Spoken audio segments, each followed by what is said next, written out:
문학을 공부하는 방송 문학정독의 무수비입니다. 네, 안녕하세요. 반갑습니다. 저희 채널에 변화가 좀 생겼습니다. 그동안 함께 하시던 파우스트 님께서 개인적인 사정으로 어 하차하시게 되었어요. 그래서 이번 주부터는 저 혼자 진행을 하게 되었습니다. 혹시라도 같이 하시길 원하시는 분들은 댓글을 달아주시거나 메일을 보내주시면 좋을 것 같아요. 아무래도 저 혼자 하는 것보다는 같이 하는 게 좋으니까요. 어 이게 혼자 하면 제 안에 갇힐 가능성이 커져서 저의 주관이죠. 그래서 '누군가가 옆에 있으면 좋겠다.' 2 명, 3명 이렇게 있으면 훨씬 좋습니다. 티키타카 할 수도 있고 다른 사람의 말을 듣고 싶은 거죠. 음. 그래서 모임을 하고 그래서 방송을 하는 거죠. 저 혼자 떠들어 봤자 무슨 소용이 있겠어요? 그래서 어떻게든 새로운 멤버를 구하고 싶습니다. 참 막막해요. 누군가가 떠나가면 또 새로운 사람을 찾아야 되는데 그 과정이 만만치가 않네요. 네, 그래서 새로운 멤버가 오셨으면 좋겠습니다. 어디서 오실지 모르겠지만 일단 시작해 볼게요. 저희는 이상문학상 작품집 2019년 제43회를 읽고 왔습니다. 꾸준함에 힘이 있죠. 2001년부터 2019년까지 한 해도 거르지 않고 다 읽었습니다. 2019년 대상 수상작은 윤희영 작가님의 그들의 첫 번째와 두 번째 고양이인데요. 일단 윤희영 작가님이 이상문학상을 타셨던 것들을 한번 돌이켜 보면 2009년에 완전한 항해로 우수상을 타셨고, 그리고 2016년에 이웃에 선한 사람, 그리고 2014년에 쿤의 여행으로 이상문학상 우수상을 타셨습니다. 어 이 작품들의 공통점은 SF라는 거죠. 어 이상문학상뿐만 아니라 다른 문학상들도 마찬가지일 것 같은데 유독 장르 문학에 대해서 뭐 SF나 추리 혹은 판타지 이런 장르에 대해 박하죠. 음. 정 전 전통 혹은 정통 문학과 그 나머지로 갈리는 것 같은데 굳이 그렇게 나눌 필요가 있나. SF 작품 중에서도 작품성이 뛰어난 작품들이 많을 테니까요. 윤현 작가님은 그런 면에서 제가 솔직히 SF나 뭐 추리 그런 쪽 판타지는 몰라요. 음 거의, 거의 안 읽어 봤죠. 어 앞으로 많이 보고 싶은데 그래서 소중합니다, 윤영 작가님은. SF 소설로 상을 4 번이나 타셨어요. 이상문학상에서만. 우수상 3 번, 대상 1 번을 타신 거죠. 그들의 첫 번째와 두 번째 고양이는 SF라고 할 수 있나? 음 아무튼 앞에 세 작품은 분명 판타지 같은 느낌, SF적인 질감이 강하니까요. 그래서 이런 부분이 참 좋았습니다. 어 네, 한 가지 말씀드리고 싶은 게 누구나 소설가들이 제일 많이 생각하는 건 '소설이란 무엇인가.'일 것 같아요. 뭐 영화 감독은 '영화란 무엇인가.' 웹툰 작가는 '웹툰이란 무엇인가.' 그 장르 혹은 그 매체 자체를 생각할 수밖에 없죠. 음 여기서 말하는 소설이란 무엇인가는 그 잘 쓴 소설, 그리고 내가 만들고 싶은 내가 쓰고 싶은 소설이란 무엇인가, 소설은 어떠해야 하는가, 당위일 수도 있고 다른 작가와 차별화하면서도 그러니까 대중성과 예술성을 동시에 만족시킬 수 있는 그런 작품이란 무엇인가. 쓰기 전에도 고민하고 쓰면서도 쓰고 나서도 고민할 수밖에 없는 거죠.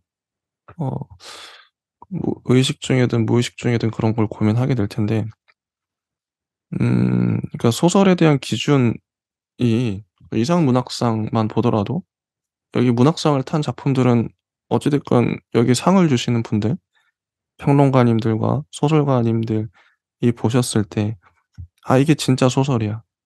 이게 소설다운 소설이야.' 그래서 상을 주셨겠죠? 어. 근데 그 기준이 절대적으로 옳다고 생각하지는 않고 사람마다 취향은 다르니까요. 취향은 존중받아야겠죠. 하지만 취향은 설득할 수도 있어야 된다. 타인을 말이죠. 어쨌든 저는 소설에 대해서 이 문학 정독 하면서도 계속 고민을 하게 됩니다. 좋은 소설, 잘 쓴 소설 혹은 그냥 소설이란 무엇인가. 뭐 아울러 장르에 대해서도 고민할 수밖에 없죠. 윤영 작가님의 소설을 보면서는 'SF 소설이란 뭐지? 어떻게 써야 되는 거지?' 그 방법론부터 해서 '잘 쓴 SF 소설이란 뭐지?' 이런 건 나만의 나름의 답을 찾아가고 있어요. 뭐 하나 밖에 없죠. 관련된 작품을 많이 보는 거. 다독을 해야 다상량 생각을 많이 할 수 있고 그래서 데이터베이스를 최대한 늘리는 수밖에 없는 것 같아요. 제가 문학 채널, 문학 정독을 하는 이유 중에 하나이기도 하죠. 최대한 많이 보면 어느 정도 윤곽이 잡히니까요. 그래서 윤영 작가님의 소설뿐만 아니라 뭐 SF 많이 보면서 '아 SF란 뭐다.' 이런 답을 내릴 수 있을 것 같은데 제가 하고 싶은 얘기는 누구나 그런 과정을 거치겠지만 예를 들어서 SF를 1000권을 본 독자 혹은 평론가가 있고 SF를 한 10 권을 본 일반인이 있다. 혹은 SF를 1권 본 사람이 있다. 그러면 1000권 본 그 사람이 절대적으로 우월하겠죠? 아무래도 관점이 더 트일 거고. 그럼에도 불구하고 저는 10권 본 사람과 1권 본 사람도 발언할 수 있다고 생각을 해요. 물론 틀릴 수 있겠죠. 1000권 본 사람 입장에서는 10권 본 사람은 뭐 혹은 1권 본 사람은 되게 기가 막히겠죠. 1 권도 안 본 사람이 말하는 경우에도 마찬가지고. 하지만 민주주의라는 게 그런 것 같아요. 저희 방송을 문학 정독을 그래도 꾸준히 보시는 분들이 있겠죠?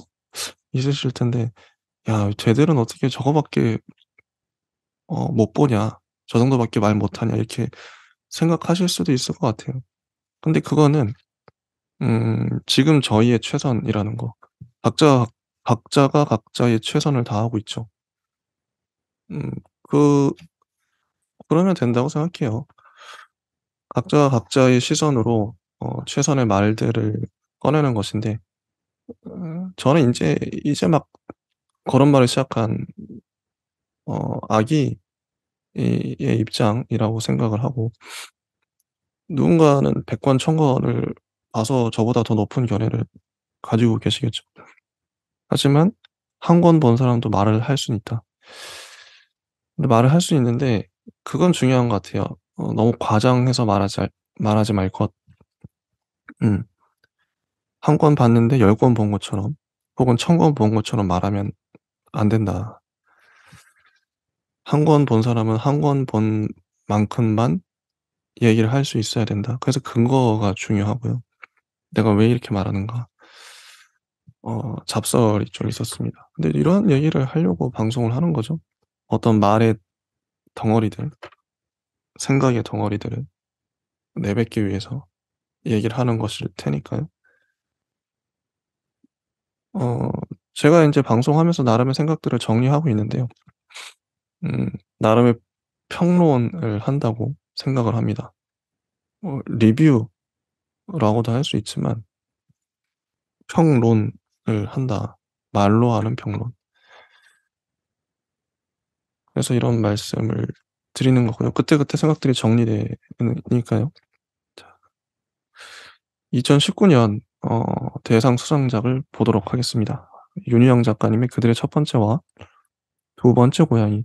이 작품은 독특해요.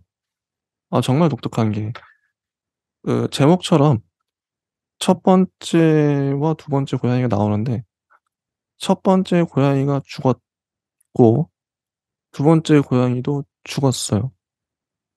고양이의 죽음이 전반부를 이룹니다.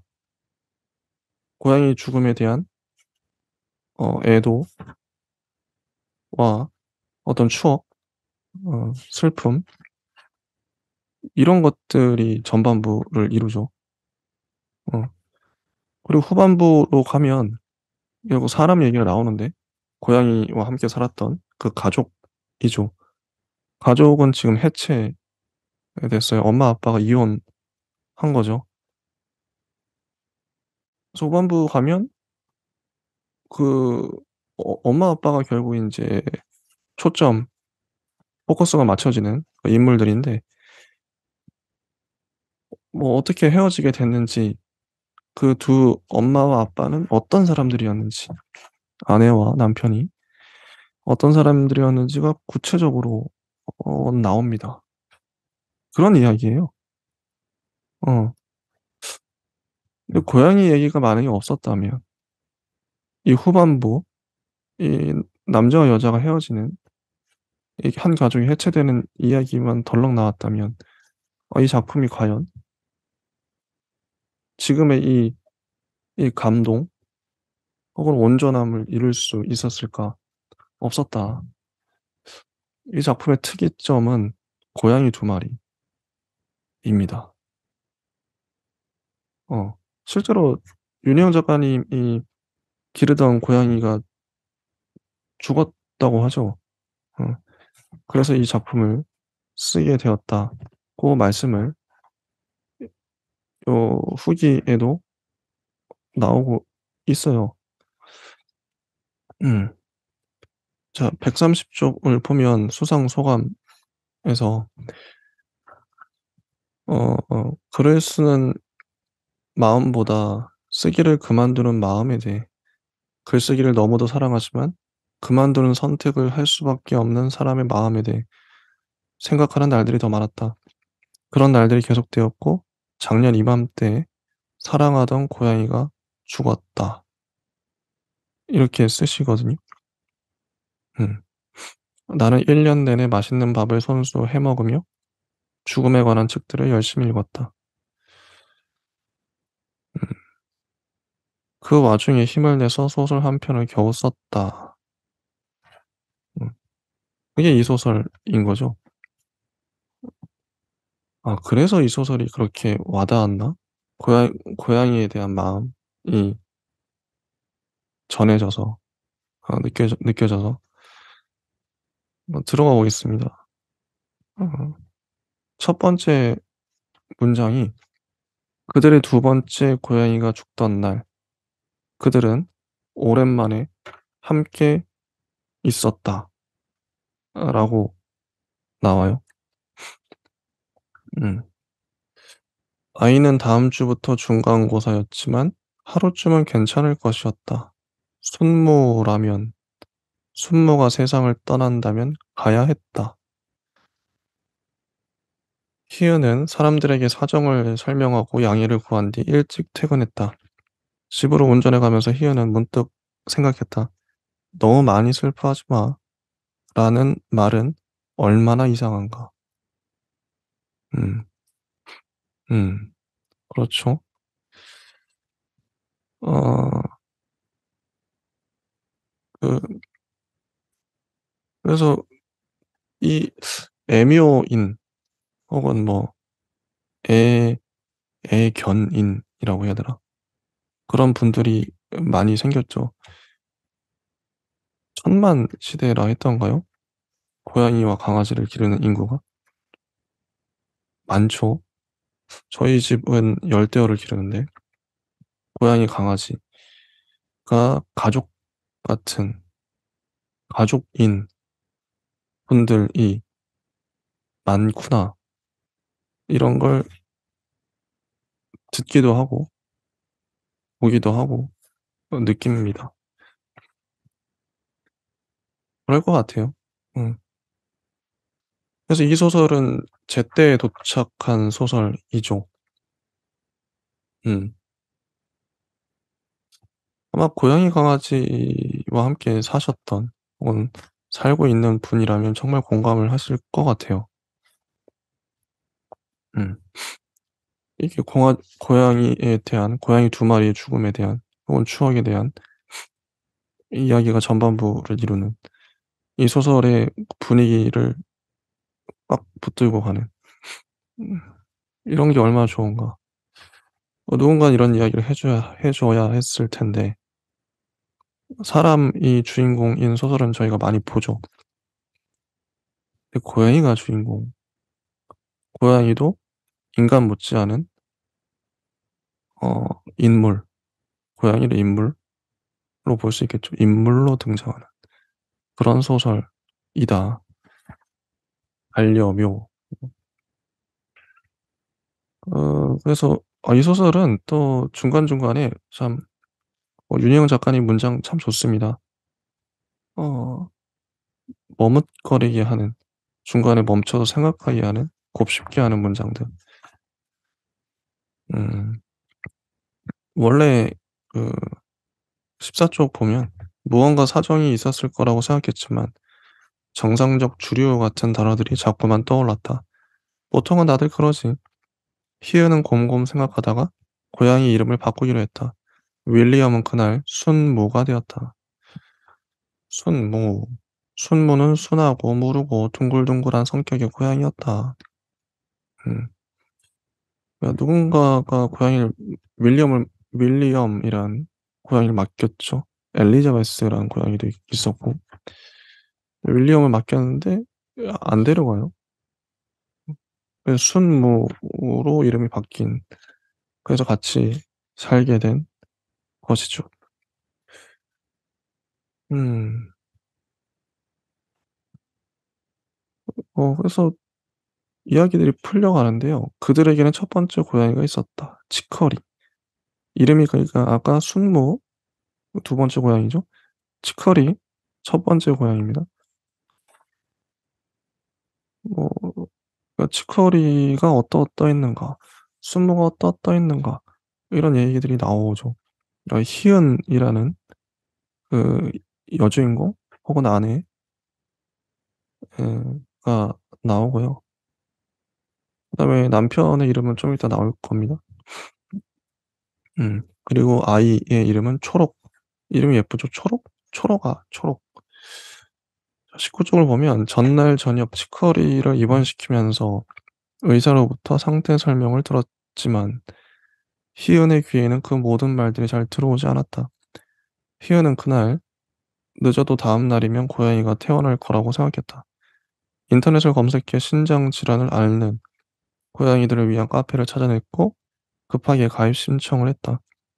그곳에는 기나긴 간병 생활을 하며 지식과 경험과 눈물과 희망을 강철처럼 단련한 수백 명의 사람들이 모여 혈액 검사표를 읽는 방법, 번거와 크레아틴 수치의 의미, 시중에서는 구하기 힘든 수액을 대량으로 구하는 방법, 고양이가 괴롭지 않게 주사침을 찌르는 방법, 사료를 잘 먹지 않으려 할 때 좋은 대용식품 같은 전문적인 정보를 나누고 피로와 절망으로 지친 사람들을 위로하며 오직 같은 고통을 아는 사람들만이 할 수 있는 방식으로 서로를 단단하게 붙들고 있었다. 희은의 눈에 그들은 물론 그럴 리 없겠지만 마치 언젠가 인생의 어느 시점에 신장 질환을 앓는 고양이를 만나게 될 테니 그때가 되면 성심을 다해 돌보라는 사명을 받고 세상에 태어난 사람들처럼 보였다. 그만큼 강인하고 그 모든 일들에 능숙해 보였다. 음, 정말 디테일한 합니다. 막 겪어 보셔서 더 그렇겠죠. 희은은 그 개들이, 그러니까 치커리가 아파서 동물병원에 맡겼는데 하룻밤을 보냈는데 개들이 하루 종일 지저댔다. 그거 보고 괴로워하는 거예요, 희은이. 희은은 그 개들이 얼마나 불안하고 공포에 차 있는지, 또한 몸을 괴롭히는 통증 때문에 지갑기 얼마나 불편한지 단번에 느낄 수 있었다. 그러나 곧이어 그 짐승들이 줄곧 희은이 치커리를 두고 집에 돌아간 전날 저녁부터 바로 그 순간까지 쉬지 않고 혹은 아주 잠깐씩만 멈추면서 지저댔을 것이며, 적대로 가득한 그 끔찍한 소리들 한가운데에 자신의 고양이가 무방비하게 혼자 버려져 있었으리라는 사실에 생각이 미쳤다. 욕지가 차올랐고 그건 희은 자신을 향한 것이었다. 후회가 시작되었다. 앞으로 몇 개월, 어쩌면 몇 년 동안 끊임없이 되풀이될 수많은 후회 가운데 첫 번째였다. 왜 이번 실에 개들이 있을 거라는 생각을 하지 못했을까? 대체 왜? 어, 제가 이 소설을 보면서 여러 번 놀랐는데 깜짝 놀랐어요. 관점 때문입니다. 감수성 때문인데요. 어, 이런 감수성이 옳다, 맞다는 생각이 들어요. 감수성은 뭐 페미니즘 혹은 뭐 다문화 혹은 혹은 뭐 장애 등등 사회적 약자와 소수자를 대할 때 마 많이 나오는 키워드이죠. 감수성. 남성에 비해서 여성, 그리고 비장애인에 비해서 장애인, 그들의 처지를 알고 배려하고 공감하고, 이런 게 감수성일 텐데 여기에는 동물에 대한 감수성이 정말 잘 그려져 있어요. '나도 이런 감수성을 갖고 싶다.'고 생각할 정도로 주인공이, 희은이, 이 치커리라는 고양이에 대해서 품고 있는 그 미안한 마음들, 후회, 이런 감수성이 참 예쁘고 옳죠. 어 '이게 맞다.'는 생각. 물론 주인공이 뭐 항상 본받을 만한 인물일 필요는 없고 바람직한 인물일 필요도 없겠지만, 이런 소설을 통해서 소설이 사람들에게 다가갈 수 있는 캐릭터가 설득력을 얻는 방법 중에 이런 캐릭터의 깊이가 어떻게 생성되는가, 어 이런 감수성 때문이라고 보거든요. 이 희은의 감수성은 정말 깊죠. 어 이런 거를 읽으면서 '아 나도 이렇게 되고 싶다. 아 나도 고양이 키우면 이런' 감수성이 있다는 건 미리 예상하는 것, 그런 사고를 미연에 방지하고 고양이 입장에서 철저히 생각을 하는 거죠. 이게 맞는 것인데. 음. 불과 열 몇 시간 전 그런 행동을 한 자신을 믿을 수 없었고 용서할 수 없었다. 그 순간 희은은 경황이 없었다. 고양이가 입원할 정도로 아픈 것은 처음이었고 입원에 대해서는 아무것도 몰랐다. 그러나 그 경황 없음이 눈앞의 상황에 대한 변명이 되어 줄 수는 없었다. 희은은 자신이 달리 행동했어야 했음을 알았다. 스트레스는 고양이의 신장에 직접적인 치명타였다. 어렵더라도 수소문을 해서 고양이만을 위한 별도의 방이 있는 24시간 동물병원을 찾아내 옮기거나 입원을 취소하고 치커리를 집으로 데려오거나, 그도 아니면 밤새 그 곁을 지켜주어야 했다. 하지만 이제 그 모든 가능성들은 지나갔다. 그러니까 이런 문장들. 이 감수성이 여실히 느껴지는 문장들이 아닌가. 최대한 성의 있게 준비한 것이겠으나 그 광경을 보는 순간 희은은 말하고 싶었다. "이건 우리 애가 먹는 사료가 아닌데요." 치커리는 흡수용 모래를 쓰지 않는단 말이에요. 그때 간호사가 와서 걱정스러운 얼굴로 말했다. "밥을 좀 먹여 보시겠어요?" 희은은 금속 숟가락을 들어 간식을 한 술 떠서 치커리 입가에 가져다 댔다. 반응이 전혀 없었다. 희은은 고양이를 쓰다듬었다. 치커리 부르자 고양이는 몸을 움직여 좁은 공간 안쪽으로 옮겨 앉았다. 희은에게 얼굴을 보이고 싶지 않은 것처럼 안쪽으로만 파고들려 했다. 희은은 고양이를 꺼내 무릎 위에 올려놓았다. 전날 저녁까지만 해도 깨끗한 입가에서 턱 밑에 이르는 털들이 짙은 갈색으로 더러워져 있었다. 신장이 나빠지면 필연적으로 뒤따르는 구내염 증상이었다. 치커리의 입 안은 상했고 그 안쪽에 있는 것들도 함께 상해 조금씩 흘러나오는 중이었다. 두 눈은 크게 뜨여 있었는데 촉촉한 한쪽 안구에는 가느다란 털 몇 가닥이 얼음에 달라붙은 티끌처럼 붙어 있었다. 희은은 직감적으로 평생 단 한 번도 지저분한 모습을 보이는 것을 용납하지 않던 자신의 고양이가 더 이상 자기 힘으로 그것을 떼어낼 수 없는 상태이며 나아가 더 이상 눈이 보이지 않는다는 사실을 알았다. 어, 이게 이 작품을 보고 뒤의 작품을 보면서 느꼈던 게요. 무게감이랄까? 문장의 무거움? 이 달라요. 이런 묵직한, 어, 애절한, 사랑이 담겨 있는 문장을 보고 뒤에 다른 소설들을 읽으면 다른 소설들이 가벼워 보입니다, 상대적으로. 그럴 수밖에 없죠. 가벼워 보여요. 음. 선량하고 명민하며 침착한 얼굴을 한 의사는 열심히 설명해 주었지만 희은의 귀에는 더 이상 말들이 들려오지 않았고 어느 순간 안락사 라는 한 단어가 스쳐가는 것을 간신히 알아차릴 수 있을 뿐이었다. 가망이 전혀 없나요? 희은이 물었다. 의사는 괴로운 표정으로 어렵겠다고 대답했다. 아이를 지금 보내주실 수 있고 집으로 데려가실 수 있고 아니면 병원에 함께 계실 수 있습니다. 희은의 얼굴을 보며 그가 말했다. 희은은 병원에 있겠다고 했다. 아무리 고통을 덜어주는 옳은 일이라 해도 자신의 손으로 그 작은 목숨을 끊을 용기는 도저히 없었고 흔들거리는 택시의 울렁거린 시트 위에서 치커리가 마지막을 보내게 하고 싶지도 않았다. 꼭 말씀드리고 싶은 것은 절대로 보호자분의 잘못이 아니라는 겁니다. 고양이는 아픈 것을 드러내지 않는 동물이라 상태가 이 정도로 나빠질 때까지 필사적으로 숨깁니다.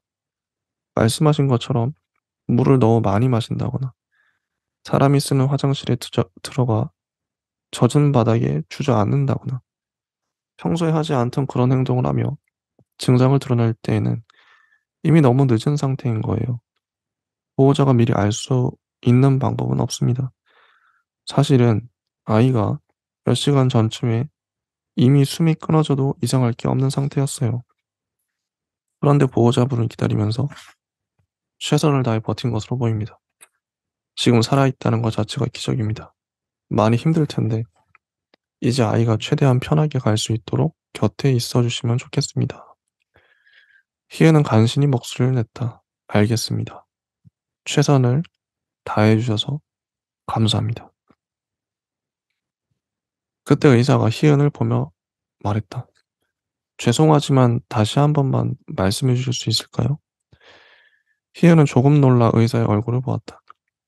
곱슬거리는 머리카락 밑 그의 이마에는 땀이 배어나 있었고 눈에는 간절함이 담겨 있었다. 희은은 방금 전까지 무심한 배경으로만 존재하던 이 젊은 의사에게도 삶이 있고 역사가 있으며 그동안 그가 어떤 이유에서든 살려내지 못한 개와 고양이들이 얼마나 많았는지 그 역시 그 숱한 죽음들 앞에서 얼마나 위로가 필요한지 그가 전하고 있는 것이 얼마나 잔인하고 혹독한 진실이든 간에 자신이 그 단순한 한 문장을 되풀이해 돌려주는 것이 그에게 얼마나 중요하고 필요한 일인지 알아보았다. 그와 동시에 이토록 끔찍한 아기들로 가득 찬 세상에도 실은 그것이 당장 형체 없이 무너져 내리지는 않게 떠받치는 젓가락처럼 가느다란 의지들이 있음을, 그러므로 그것을 알게 된 이상 자신은 다른 누군가를 탓할 권리를 영원히 빼앗겼음을 깨달았다. 세상을 아무것도 안 하고 내내 손 놓은 채 놀다가 치커리가 죽게 만든 것이 아니었다. 마음을 쓰고 최선을 다해 도운 결과가 이것이었다. 이 병원, 이 입원실, 이 모든 검사들과 치료 과정이 최선이었다. 세상에는 아픈 동물이 수도 없이 많았고 그 동물들이 끊임없이 쏟아져 들어오는 이 병원에는 단지 몇 명의 의사와 간호사가 있을 뿐이었다. 그러니 그날 아침 검사 결과가 나왔을 때 바로 전화에 알리며 "당장 뛰어오세요. 빨리 오셔야 조금이라도 더 함께 계실 수 있습니다." 하고 다급한 목소리로 소리치지 않은 의사를 희은은 비난할 수 없었다.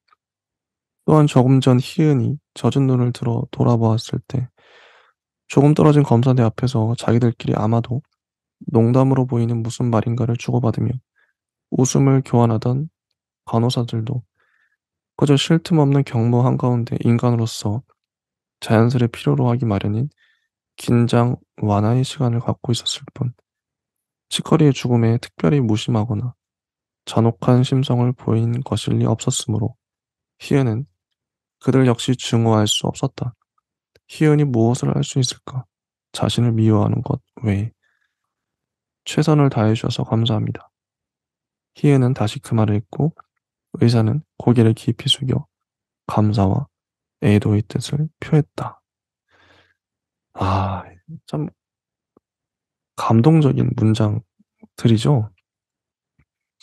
읽으면서 다시 느끼는 거지만 이 화자를, 이런 화자를, 이런 화자의 태도, 생각, 마음가짐, 세계관을 그대로 가져오고 싶어요. 그래서 제가 만약에 소설을 쓴다면 그대로 이런 화자를 등장시키고 싶은 거죠. 이게 맞다. 이게 옳다. 정말 생각이 깊은 화자잖아요. 그래야 한다면, 그럴 수 있다면 뭐 예수님이나 공자님을 화자로 등장시키는 거죠. 그것도 좋다고 봐요.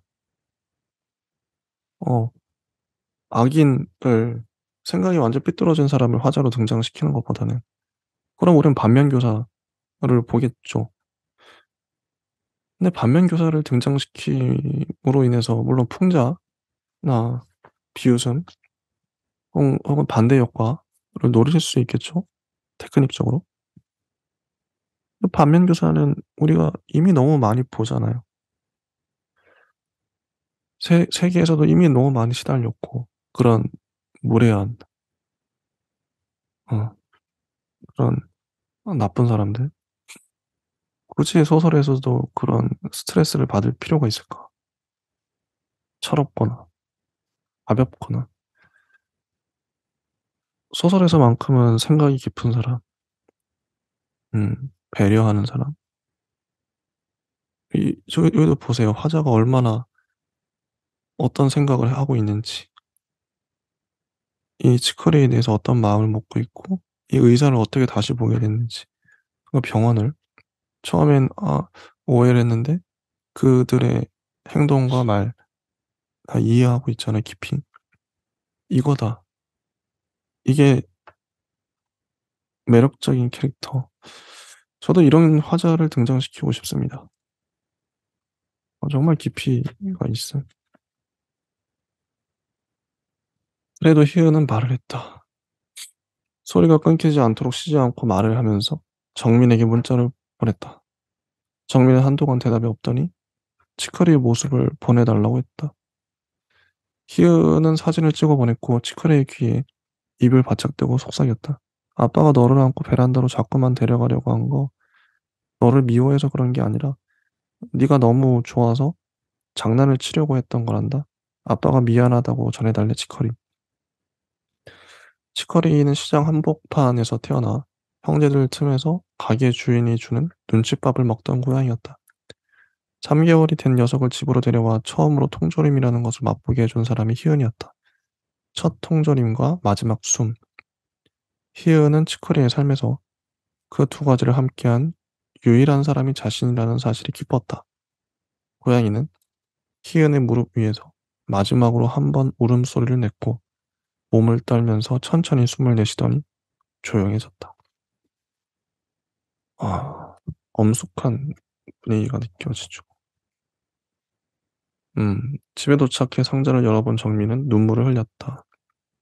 7살 배기 초록은 아직 죽음을 이해하지 못했고, 그래서 치커리를 보자마자 이게 뭐야 죽었어? 정말 챗 시시하다 하며 웃음을 터뜨렸다. 순무는 마치 치커리가 어디 있느냐고 묻는 것처럼 집안 구석구석을 걸어다니고 냄새 맡으며 울어댔다. 정민이 순무에게 통조림을 주었다.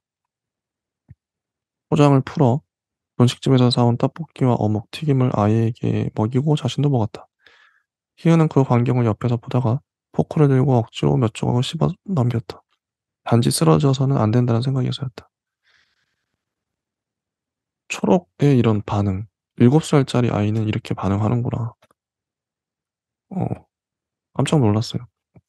혹시 아이를 키워보지 않으면 이거 어떻게 상상해서 쓰겠습니까?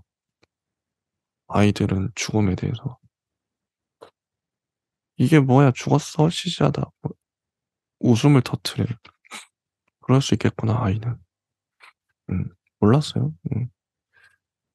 희은 씨, 이제 그만. 치커리는 벌써 좋은 곳으로 갔어. 정민이 무너져 내리는 희은의 몸을 붙잡아 일으켰다.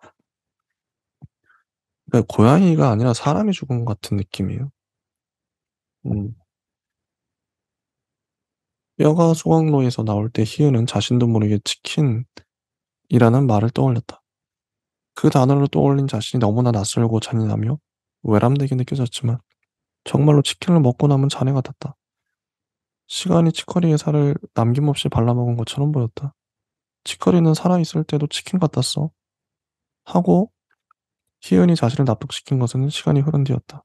식빵을 굽는 자세로 아니면 다른 어떤 집에서도 고양이가 그랬다는 얘기를 아직 들어본 적이 없는 희한한 자세로 내 다리를 벌려 노트북을 껴안고 있을 때면 그 토실토실한 엉덩이며 잘 구워진 것 같은 갈색 몸이며 희은은 그 죽음을 머릿속에 들어오게 놔둘 수 없었다. 그래서 온 힘을 다해 밀어냈다. 치킨은 희은이 그렇게 밀어낸 자리에 맺힌 단어였다. 음, 이런 문장을 상상만으로 쓸 수 있을까? 치킨. 그런 반발은 또 있었다. 유골을 갈아 가루가 된 것을 볼 수가 없어서 희연은 치커리를 스톤으로 만들어 달라고 했다. 뼈를 부수고 녹인 다음 굳혀서 엄지손톱만한 돌로 만드는 것이었다. 나쁘게 생각하면 상술, 좋게 말하면 상징이었다. 어떤 사람들은 동물의 존재를 지상에 묻고두는 것 같다 싫어한다는 것도 알고 있었지만 희은에게는 쟤보다는 돌이 덜 기막힌 형태였다. 쟤라니. 쟤는 흩어지고 사라져 버리지 않나. 가루로 변한 치커리를 습기가 스며드는 치욕 속에 놓아두고 싶지도 않았다. 물론 이성적으로 생각하면 모두 과도한 의미 부여였다. 하지만 막 반려동물을 잃어 희은처럼 울컥거리는 마음을 지닌 사람들이 조금이라도 숨을 가라앉히는 데 도움이 될 그런 기술이 정확히 그 자리에 존재했다. 자본주의가 내미는 친절한 애도의 손이었다. 희은은 그것을 붙잡았다. 이렇게 실제 하나 봐요? 전 몰랐습니다. 스톤을 만든다. 그 죽음이 모든 것을 바꿔놓았다. 희은은 그때까지 어떤 죽음도 그토록 가깝고 강렬하게 겪어본 적이 없었다.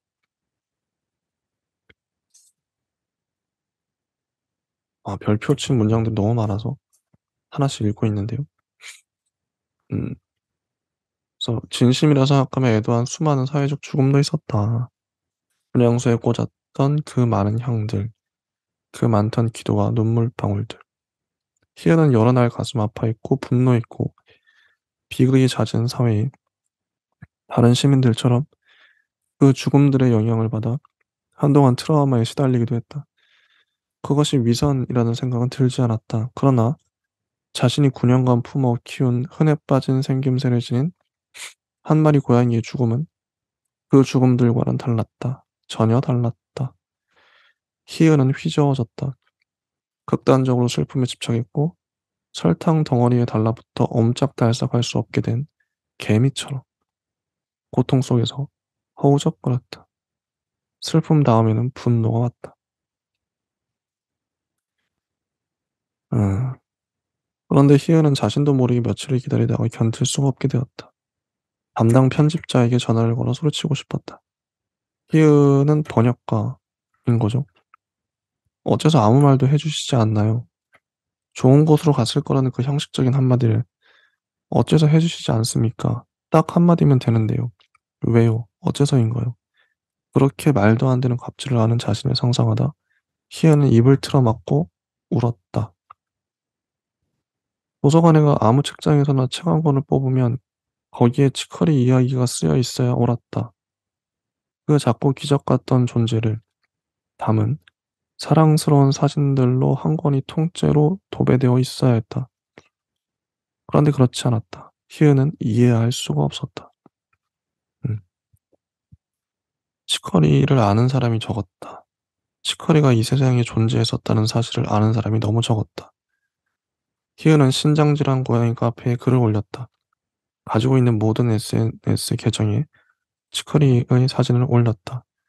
낯선 이들이 보내는 댓글 하나하나를 꿀처럼 빨아먹었다. 음. 희은은 시내의 가장 큰 제과점으로 가 가장 고급스러운 케이크를 산 다음 장문의 편지와 함께 그에게 전하는 자신을 상상했다. 여기서 말하는 그는 의사, 아까 동물병원 의사이죠. 강하고 선하며 포용력 있는 사람으로 변신하여 그 의사를 다시 한번 위로하는 자신을. 그것은 감당하기 힘든 일에 직면해 치유를 갈구하는 마음이 종종 만들어내는 자신의 아픔은 물론 타인의 아픔까지 치료하는 구원자의 환상이었다. 그러나 희은은 잠시 후 그런다고 해서 치커리가 되살아날 리가 없다는 사실을 깨달았다. 결코 그럴 수가 없었다. 희은은 상상 속에서 자 만들어낸 자신의 모습을 흔들어 흩어버렸다. 화장의 케이크를 바닥에 던지고 발로 짓밟았다. 그러고 나자 자신이 미친 사람이라는 생각이, 그 다음에는 몹시 저열하고 한심한 사람이라는 자각이 찾아왔다. 희은은 그 죽음을 객관화할 수 없었다. 그런 죽음이 실은 지상의 모든 생명에게 평등하게 일어나고 특별할 것이 없으며 타인의 애도는 언제나 충분하지 않고, 따라서 아무리 부족하다 한들 그 하나하나의 위로를 겸손하고 감사하게 받아들여야 한다는 당연한 이치를 떠올릴 수 없었다. 희연이 그 시간 내내 확신을 갖고 떠올릴 수 있던 유일한 단어는 부질없다 였다. 희연이 그동안 해온 모든 일, 의지를 곤두세우고 땀을 흘려 마침내 손에 넣은 그 모든 성취와 삶의 기쁨들이 일관적으로 무의미하게 느껴졌다. 단 한 번도 자살을 생각해 본 적이 없었고 언제나 죽음의 반대편으로 있는 힘을 다해 내달렸으며 어떤 순간에도 생존을 경멸해 본 적이 없던 과거의 자신이 기이하고 생경하게 느껴졌다. 읽으면서 또 깨닫는 건 모든 문장들의 동의가 된다는 거. 고개를 갸우뚱하게 하는 문장이 하나도 없습니다. 다 납득이 되고 설득이 돼요. 아, 그럴 수도 있겠다. 공감이 되고요. 솔직히 이러기가 쉽지가 않잖아요. 어떤 문장들을 쓰는데 100% 납득이 된다는 거. 100%입니다. 100%. 작가는 독자를 설득하는 사람, 뭐 설득을 넘어서 공감, 그 사건 속으로 그 인물에게 온전히 침잠할 수 있게끔 도와주는, 만들어주는, 이끌어주는 사람이라고 생각하는데요.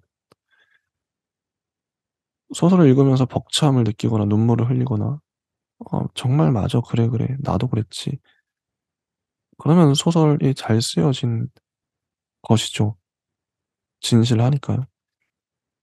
음. 보편적이면서도 개인적이니까요. 참 그렇습니다. 그래서 이 소설이 정말 잘 쓰여진 소설이고요. 문장만 읽어도 알죠. 느껴지죠. 음음. 순모의 유고를 어떻게 할지 정할 권리는 이제 정민에게 있었고 정민은 그것을 행사했다. 순모의 재는 장식 없이 심플한 갈색 유골함에 담겨 정민의 무릎 위에 놓여 있었고 그것으로부터 따스하고 침착한 슬픔이 정민의 온몸으로 번져나갔다. 정민이 오랫동안 원해온 평온하고 고요한 애도였다. 정민과 희은은 지금 별거가 아니라 이혼했죠. 따로 삽니다. 치커리의 죽음에 대해서 나왔고 순모의 죽음에 대해서도 나왔어요. 그들의 첫 번째 고양이가 죽던 날 정민은 조금 다른 방식으로 그날을 기억했다. 극심한 슬픔이나 분노는 없었다. 그것은 정민에게는 허락되지 않는 감정들이었다. 이유는 모르지만 정신을 차려보니 그렇게 되어 있었다. 그때 정민의 삶은 생존을 위한 행동, 그리고 또 다음 행동으로만 구성되어 있었다. 정민은 아 정말 힘들게 일을 했어요. 새벽 5시 반에 일어나 6시에 24시간 영업을 하는 맥도날드에 도착해 버거로 아침을 때웠다. 그래서 밤늦게까지 일하죠. 이런 정민. 음 희은의 관점에서 고양이의 죽음이 나왔고 정민의 관점에서 고양이의 죽음이 나왔어요. 음 이런 시선 입장의 교차 좋죠. 그는 6시간 30분을 자고 다음날 5시 반에 일어났다. 그런 다음 다시 11 시간 동안 부품을 조립하기 위해 일터로 떠났다. 이런 정민입니다. 이런 삶이에요. 물론 그들에게도 태양처럼 찬란하던 날들이 있었다. 아 처음 만났을 때 그들은 인제 이게 자연스럽게 고양이 이야기에서 이 부부 이 커플의 이야기로 넘어가는 것이죠, 소설이. 무게 중심이 넘어갑니다. 처음 만났을 때 그들은 늙는다는 것이 무엇인지 몰랐다. 갈색으로 변한다는 것이 무엇인지 알지 못했다. 생기가 빠진다는 것, 말라 비틀어진다는 것, 길에 나뒹군다는 것, 도로 위에 있으면 행인들이 안타까워하며 소중히 집어드는 게 아니라 피하고 멀리 돌아가고 발로 밟으려고까지 하기 때문에 "밟지 마세요." 하고 굳이 비명을 질러대야 한다는 것. 그들 역시 언젠가는 그렇게 막 대해지리라는 것을 몰랐다. 알 수도 없었으며 이해할 필요도 없었다. 가난에 대해서는 경험에서 나온 공통 감각이 있었다. 정민은 어려서부터 청비남을 강요당하며 자랐고 희은은 월급이 나오지 않는다는 것, 몇 개월 동안 카드 회사의 독촉이 지속된다는 것이 어떤 일인지 알고 있었다. 그러나 삶이 완전히 파괴될 만큼 절벽 끝으로 몰려본 적은 없었다. 그들은 둘 다 젊었고 혼자였다. 가난을 향해 욕을 하며 따귀를 후려치거나 그 반대쪽으로 달아나는 대신 그것을 소박하고 편안한 셔츠처럼 각자의 몸에 걸치고 다녔다. 희열은 열정이 소진되는 것이 두려웠다. 정민은 꿈을 이룰 수 없게 되는 것이 무서웠다. 그런 것이 그들의 생에서 가장 큰 공부였다. 삶 자체, 일상 자체, 생활이라는 거대한 턱 자체가 그들을 입에 넣고 단번에 머리와 몸통, 사지로 토막내 바닥에 침과 함께 뱉어버릴 수도 있다는 것을 상상하지 못했다. 젊은 그들은 때때로 거울 속에서 노인의 얼굴 같은 슬픔을 발견하고 자신이 낙엽이 되어버린 것이 아닐까 두려워했으며 그 사실을 고백하는 상대방의 얼굴에 난 눈물 자국 때문에 서로를 더 사랑했다. 그러나 그때 그들은 단지 조금 더 짙은 초록빛으로 변해 있었을 뿐이었다. 이런 묘사들 너무 좋죠. 그들을 묘사하는. 남편은 어떠어떠한 사람이었어. 어떠어떠한 과거에 있었어, 정민이. 희은은 어떠어떠한 사람이었어. 이런 거는 소설에 나올 수밖에 없는데요, 필연적으로. 어 이런 부분을 얼마나 지루하지 않게 어 저 이 문장으로 문장은 다르죠. 그러니까 문장과 말, 에세이 이런 건 다르다고 보는데 문장으로 써낼 수 있는가? 문장이라는 거. 저는 문장을 읽었습니다. 소설의 문장이죠. 확실히 달라요. 소설의 문장은 다릅니다. 정민은 평생 독신으로 살 생각이었다. 문장이란 무엇인가? 정리된 생각, 다듬어진 말의 덩어리인 것이죠. 그러니까 그러니까 미학을 얘기 안 할 수가 없어요. 예쁘잖아요? 이렇게 다듬어서 쓰니까. 에세이면 생각나는 대로 막 갈기면 되죠. 근데 전체 구성을 봐야 되고, 그 미학적인, 문장 자체가 예뻐야겠죠. 정민은 평생 독신으로 살 생각이었다. 정민에게는 평생 사이가 좋은 가족의 성실한 사랑이라는 도구마로 그를 지식시켜온 부모가 있었고, 그런 그들에게서 가장 멀리 떨어진 곳으로 길을 떠나기 위해 오랫동안 평범하지만 조용하게 단계를 밟아온 상태였다. 희연은 자신의 어머니가 왜 주민등록등본에 동거인으로 표기되어 있는지 알게 된 뒤로 가족이라는 개념에 양가 감정을 지니게 되었다. 정말 좋은 문장들이 많은데 쭉쭉 넘어가서 음, 이 둘이 어떻게 만났고 어떤 사람들이었고 어떻게 만났고 만나서 어떻게 됐고 이런 얘기들이 나오는 거죠. 하나씩. 직접 읽어보시면 좋을 것 같습니다. 다 읽어드릴 수는 없어요. 너무 길어서. 어, 어, 좀 넘어가서 좋은 문장들이 많아요. 45쪽을 보면 결혼이 남미의 오지로 떠나는 위험한 여행이라면 아이의 양육자가 되는 일은 우주선에 탑승해 미지의 행성에 정착하기 위해 떠나는 것과 같다. 앞서간 여행자들의 데이터는 제대로 전송되어 오는 법이 없으며 우주선 안에서는 시간이 지구에서와 다르게 흐른다. 지구에 남겨두고 가는 것은 살아도 다시 보기 힘들 수 있으니 필요한 견본들은 모두 꼼꼼히 챙겨야 한다는 사실을 미리 기억하는 것이 정상이다.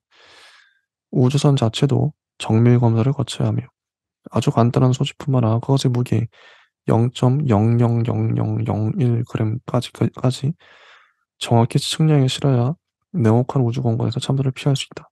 그러나 희은과 정민은 사랑이라는 스케치북에 연필로 서툴게 우주선의 모양을 그려 넣은 다음 거기에 오르기로 결정했다. 필요한 것은 우주 공간에서 어떻게든 대체 어떻게 조달할 수 있으리라 여겼으며 질량 체크를 건너뛰었고 최소한의 물건을 싣고 남은 공간은 낭만에서 나온 낙관과 감동, 자부심 같은 기체들로 채워넣었다. 고립되고 폐쇄된 우주선이라는 공간에서 한계가 찾아올 때까지 공동생활을 해야 하므로 비행사들은 인성검사를 거쳐야 하며 개인으로서의 인내심뿐 아니라 다른 승무원들과의 단체 생활에서 협력과 업무 분담과 배려를 제대로 해낼 수 있는지도 꼼꼼히 체크받아야 한다. 그러나 희은과 정민은 신뢰라는 이름하에 엄격해야 하는 대인관계와 위기대처 시뮬레이션 과정을 모두 생략했다. 정말 좋은 문장들이죠. 우주선, 미지의 행성으로 정착하려고 떠난 이 비유 참 좋습니다. 참 좋아요.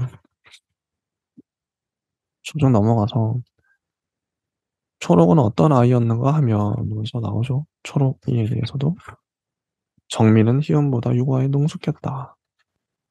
음, 좀, 음, 육아를 하는 친구들의 사례는 희연에게 크게 도움이 되지 못했다. 그들 대부분이 독방 육아로 심신이 무너질 지경에 이른 상태였다. 희은이 고민을 털어놓아도 그들은 부러워하기만 했다. 아이가 둘인 친구는 아이가 하나일 때는 몰랐는데 둘이 내자 훨씬 편하다고 했다. 희은은 놀라서 어째서 하고 물었다. 친구는 고민이 없어진다고 했다. 이것만은 포기할 수 없어서 어떻게든 계속하고 싶어서 힘든 것들 그런 게 없어져. 가능성 자체가 차단되거든. 뭘 지키기 위해 죽도록 머리를 굴려서 이렇게 시간을 빼고 저렇게 맞추고 그런 피곤함이 이제는 없어. 이 완벽한 체념이네요. 아이를 둘을 낳아 본 사람만이 할 수 있는 말. 살아있는 말. 말이 살아있죠. 참 그러니까 중간에 일어난 사건이 희은이 뉴스를 보다가 데이트 폭력을 당한 그러니까 뉴스에 나오기 전에 이미 자기가 겪은 그러니까 집 근처에 걸어서 한 50보 정도 되는 곳에서 누군가의 비명이 들렸고 경찰이 출동했고 근데 희은은 어 남편한테 이사 가자고 다른 동네로 가자고 하죠. 하지만 어 가지 않았다 정민은. 음. 그러나 정민의 다음 말은 희은의 머릿속에 오래 남았다. "이 건물은 아니었잖아. 내가 같이 있잖아. 그걸로는 안 될까?" 뭐 이사가 쉬운 일은 아니죠. 여기 이때부터 희은이 불안합니다. 혼자 사는 여자들. 얼빠진 얼굴로 길에 가만히 앉아 있거나 한숨을 쉬며 울고 있는 젊거나 나이 많은 여자들을 보면 그런 사람들은 동네 어디나 있었다. 피해를 당한 여성의 가족이나 지인이 아닌가, 혹시 그 사람을 아는 사람이 아닌가 싶었다. 이 소설의 장점이 여러 가지가 있는데요. 소재, 주제의 매력, 장점인데 아까 동물 나왔죠? 고양이. 뭐 고양이가 아니라 강아지, 뭐 열대어도 괜찮겠지만 동물에 대한 감수성, 그 정말 중요한 다룰 만한 소재죠. 정말 좋은 소재죠. 시의성 있는 소재. 어쨌든 고양이 나왔고 지금 여기 데이트 폭력 이때 당시에 어 문단 내 뭐 성추행, 성폭력 이런 것도 이슈가 됐던 때이고 페미니즘 페미니즘 열풍이 불었던 때이기도 하죠. 그래서 데이트 폭력 이런 게 정말 중요한 주제였어요. 여기 나왔죠. 음. 그래서 어 좋은 주제들, 좋은 소재들이 잘 들어가 있다. 잘 묘사돼 있고. 아. "아니 왜 화를 내?" 희은이 물었다. "왜 나한테 화를 내?" 희은의 눈에 눈물이 고이기 시작했다. 음. 희은의 강박. 그래서 이런 것들이 둘 다 좋은 부모였고 노력했지만 결국은 이혼할 수밖에 없었다는 어 정말 잘 묘사가 되어 있습니다. 정민은 희은에게 안정감을 줄 수 없는 자신이 괴로웠다. 확실한 준비를 하지 않고 아버지가 된 일이 착오였으며 이 모든 계획이 무리하고 잘못되어 있었다는 사실을 인정했다. 그는 점점 벌어져가는 희은과의 사회적 격차를 따라잡아야 한다는 것을 알았으나 그럴 수 없었다. 정민은 공장에 취직했다. 희은이 더 이상 일을 할 수 없는 상태가 되어서였다. 정민의 꿈은 교사가 되는 거였죠. 희은은 더 이상 마감을 지키지 못했고 할 일을 제때 해내지 못했다. 신경쇠약의 가벼운 공황 증세까지 나타났다. 희은은 육아에 한 세월을 바쳤다고 생각하고 있을 것이었다. 하지만 그동안 정민의 시간은 역시 흘렀다. 정민도 어느새 30대가 훌쩍 넘어 있었다. 나의 시간은? 정민은 처음으로 나라는 단어를 떠올렸다. 그동안 정민의 생활에서 나는 없었다. 그러나 이제 그것은 오직 정민 자신의 과오이자 결격사항이 되어 있었다. 어디에나 학부나 대학원을 갓 졸업한 생기 넘치는 20대 남자들이 줄을 서 있었다. 정민은 그들의 경쟁 상대가 되지 못했다. 가끔씩 짬을 내어 희은의 SNS를 들여다보면 희은은 늘 화를 내고 있었다. 희은이 쓸 거라고 한 번도 생각해보지 못한 날선 단어들을 써가면서 이제 무서워하는 대신 화를 내고 있었다. 정민은 희은이 다른 곳으로 가버렸다고 느꼈다. 정민이 아는 희은은 이제 없었다. 폭력과 살해, 약자에 대한 범죄와 혐오에 분노하는 희은만 있었다. 밤 11시에 정민이 집에 돌아가면 희은은 그날의 뉴스를 공유해주며 참을 수 없어 했다. 정민은 그런 얘기들을 듣고 싶지 않았다. 남자들에 대한 분노와 얼굴도 이름도 모르는 미지의 자매들에 대한 사랑 외에 희은에게 아직 자신의 하루와 피로와 감정에 대한 일말의 관심이 남아있긴 하는지 정민은 궁금했다. 희은은 언젠가 침대에 누워 결혼을 고발하고 싶어 중얼거린 적이 있었다. 정민 씨, 결혼이라는 놈을 의인화할 수 있다면 그렇게 해서 피고인석에 세우고 싶어. 원고는 우리 둘이고 대체 우리에게 무슨 짓을 한 거냐고 하나하나 따져 묻고 싶어. 그런데 그 결혼이라는 작자는 우리 아기를 인질로 잡고 서 있지. 이게 뭔지 모르겠어. 법정인데 그 새끼는 어째서 우리 애를 안고 있을 수 있는 거지? 정민은 그때 불쾌감이 들었지만 묵묵히 참고 들었다. 그때는 적어도 희은의 상상 속에서 정민은 희은과 같은 편에 서 있었으니까.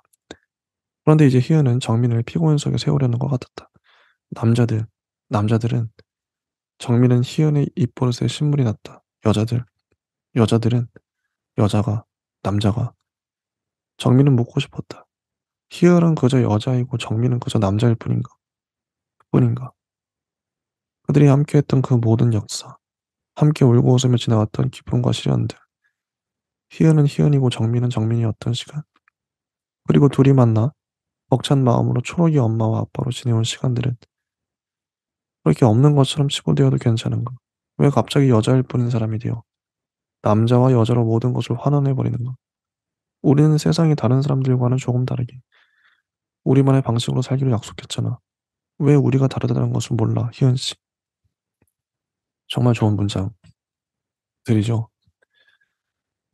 아, 페미니즘이 생각이 나네요. 남자는 편을 가려고. 근데 이거를 잘 보여준 게 희은이 어떻게 보면 페미니즘의 편에서 정민은 어떻게 보면 일반인의 편에서 뭐 누가 옳다 그러다기보다는 두 사람의 입장이 충분히 공감 가고 이해됩니다. 아, 희은은 그럴 수 있겠다. 아, 정민은 그럴 수 있겠다. 잘 보여주고 있죠.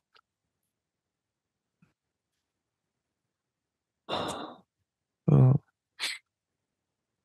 네, 어느 날 희은이 정민의 문장들을 발견하죠. 죽고 싶다. 응, 죽고 싶은데 죽을 수도 없으니 자신을 못 죽게 하는 모두를 없애고 자신도 죽고 싶다고. 근데 희은은 그러면 남편이 나를 죽이려고? 이렇게 희은은 몸이 덜덜 떨렸다. 자신과 초록이 위험하다고 느꼈다. 다른 누구도 아닌 그런 사건을 겪은 나에게 어떻게 이럴 수가 있을까? 희은은 생각했다. 정민이 다가가 손을 잡으려 하자 희은은 소리를 지르면서 뒤로 물러났다. 두려움과 분노에 사로잡혀 울면서 소리쳤다. 여자들은 실제로 없어져. 남자들의 스트레스 때문에 실제로 없어진다고.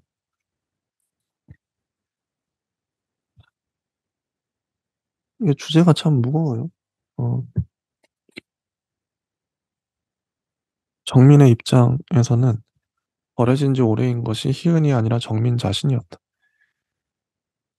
희은과 정민과 초록의 집, 정민은 최선을 다해 그 작은 공간을 지키려고 했는데 희은은 어느새 혼자서 바깥에 시대에 속해 있었다. 몸의 반쯤이 우주선을 통과해 다른 곳으로 이어져 있었다. 그건 건너편 건물의 세계였고 수많은 다른 사람들이 사는 우주선 외부의 세계였다. 정미인은 희은의 폭언과 욕설을 들었고 던져지는 물건들을 묵묵히 맞았다. 용서를 구했으나 굴욕감이 온몸을 가득 채웠고 희은이 너무 심한 말들을 했기 때문에 마음에 상처가 났다. 이런 와중에 이제 이 문장이 나오죠. 치커리가 세상을 떠난 것은 그 일이 있고 석 달이 지나서였다. 치커리의 죽음은 희은에게 희은 역시 언젠가는 그렇듯 죽을 것이며 다른 모든 사람들 역시 그러하리라는 사실을 새겨놓았다. 고양이의 죽음과 연결되는. 치커리가 죽고 6개월이 지났을 때 희은은 정민에게 편지 한 장을 건넸다. 하지만 이제 우리 사이의 신뢰의 시간은 끝난 것 같아. 우리는 이제 서로를 미워하지. 결국은 인제 이런 편지들 정민 씨와 헤어지는 거죠. 음. "우리는 각자 최선을 다했고 잘 해냈어. 더 이상 할 수 없을 만큼 했어. 그러니 이제 그만 서로를 놓아 주었으면 해. 우리의 처음을 아직 기억한다면 우리의 마지막에도 존엄을 지켜 주었으면 좋겠어."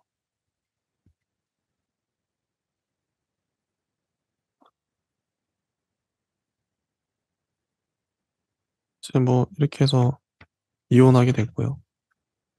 음.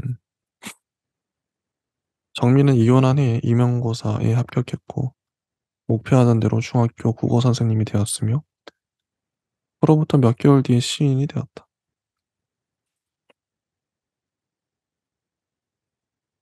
가까운 친구들은 희은을 욕했다.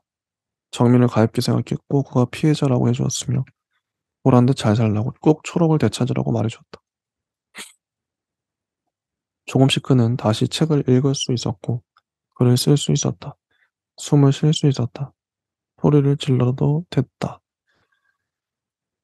원하던 대로 아이들을 가르칠 수 있었다. 아이들을 만나는 일이 치유가 되었다. 동료들도 생겼다.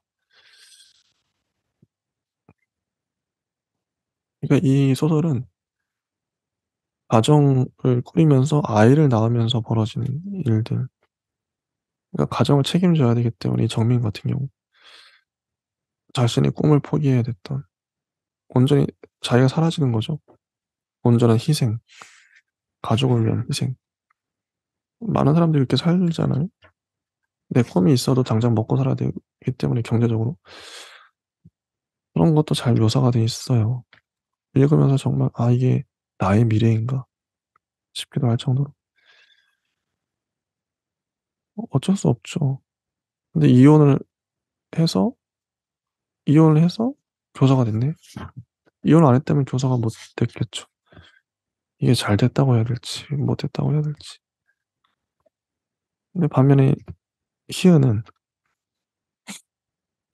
희은은 육아와 병행할 수 있는 일들을 찾았고 여러 가지 자격증을 땄다. 이 경제적인 게 문제가 됐잖아요. 간호조무사, 반려동물 관리사, 한식조리사, 정부에서 제공하는 교육 프로그램들도 수강했다. 콜센터에 들어가 텔레마케터 일을 하면서 희은은 학부모가 되었다. 9시에 출근한 다음 4시까지 근무하고 퇴근해 초등학교에 들어간 아이를 돌보는 일은 쉽지 않았다. 각오한 것만큼 쉽지가 않았다. 콜센터를 나서는 순간 더는 아무 말도 하고 싶지 않았고 정신이 멍해서 눈앞이 잘 보이지 않았다. 희은은 6종류의 영양제를 구입해 번갈아 먹기 시작했다. 희은은 할 수 있는 일들을 모두 시도해 보았다. 동물병원 일은 그렇게 힘들지 않았지만 치커리가 자꾸만 떠올라서 오래 할 수 없었다. 식당에서 1년, 내과병원에서 1년을 일했다. 가끔 휴식 시간이 생겨 카페에 갈 수 있을 때면 짬짬이 번역을 했다. 하지만 예전처럼 긴 분량의 일은 할 수 없었다. 어느 순간부터 희은에게는 세상을 채우고 있는 다른 많은 일들이 새롭고 흥미롭게 다가오기 시작했다. 비록 나이가 많아 몸이 힘겨웠고 경험이 적었으며 상황이 나빴지만 희은은 무엇에든 부딪힐 준비가 되어 있었다. 더 강해지기로 했다. 희은은 변하기로 했다. 그러니까 이 정민의 삶의 결과 방향과 희은의 삶의 길이 달라지죠.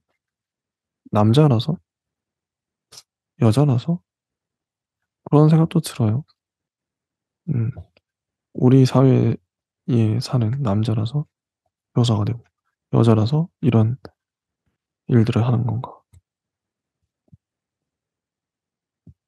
아 이게 희은은 어떤 어 대안적인 그 이 연구 공동체를 만나죠. 음. 돌봄 서비스에 대해서 이 부분도 참 재밌어요. 이 부분, 이 파트 돌봄 서비스. 대표 대표가 50대 여성이죠. 이런 사회적인 실험을 하는 음 참 좋은 내용입니다. 이거 보시면 좋을 것 근데 이제 끝나요. 인제 마지막 장면은 어 초록 초록의 관점으로 끝납니다. 초록. 이 부분도 참 좋죠. 의미심장하죠. 초록도 중간중간에 얘기가 많이 나오지만 엄마 아빠보다는 희은과 정민보다는 많이 나오진 않거든요, 분량이. 마지막은 초록 관점으로 끝납니다. 음. 뭐 방탈출 게임 했던 얘기도 나오고 마지막 문단. 그때 어째선지 전날 본 순무의 마지막 모습이 떠올랐고 다시 떠올랐고 무지개 다리를 건너가는 순무가 치커리를 이제 만났으리라는 생각이 그래서 함께 신나게 뛰어놀고 있으리라는 생각이 떠올랐다. 다시 눈물이 날 것 같았지만 초록은 그 마음을 꼭 누르면서 친구들과 나란히 교문을 향해 걸어갔다. 아 정말 좋은 작품입니다. 다양한 주제를 머금고 있고요. 음. 그들의 첫 번째와 두 번째 고양이.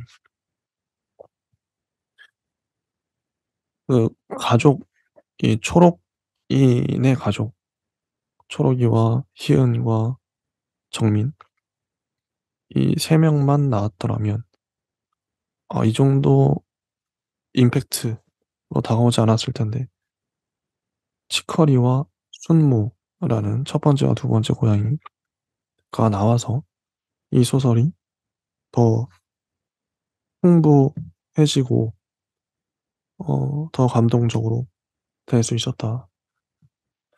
그래서는 기법에 대해서도 생각을 하게 돼요. 음 참 좋습니다. 고양이 이건 직접적이죠. 쓰게 된 동기. 아 고양이가 죽었죠. 실제로 고양이가 죽었는데 소설에서도 고양이가 죽죠. 애도 애도라고 생각을 해요. 이 소설 자체가 윤희영 작가님이 키우던 고양이에 대한 애도 어 인 셈이죠. 소설 자체가 실제로 그랬고요. 근데 그런 마음이 하나하나의 문장에서 잘 드러나고 있고 음 그러니까 뭐 이런 경우에는 음 참 좋죠. 음 고양이를 애도한다. 고양이가 죽고 근데 그 고양이를 둘러싼 가족들 예 어떻게 이혼하게 됐는지 엄마 아빠가 그런 얘기들 하나하나 풀어간 그 윤희영 작가님의 삶이 언뜻언뜻 보여요. 어떤 생각을 평소에 해 오셨는지 이 소설 안에 몇 년이 담겨 있구나. 윤혜영 작가님의 생각들이 고민들이 빼곡하게 차 있구나. 이거는 지어낸 이야기가 아니라 풀어낸 자기가 내면에 있던 자기가 겪어낸 것들을 물론 허구와 가상도 있지만 소설의 육체를 빌어서 윤희영 작가님의 개인적인 이야기들 가장 내밀한 이야기죠. 을 풀어냈다. 그래서 이토록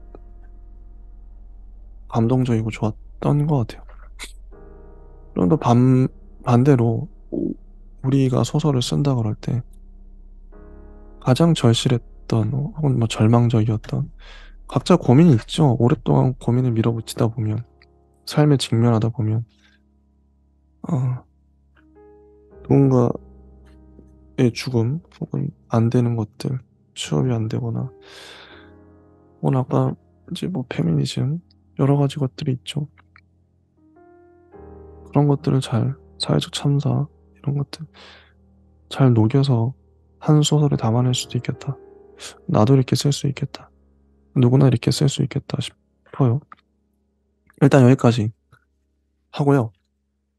다음 시간에 또 이어서 하도록 하겠습니다. 예. 감사합니다.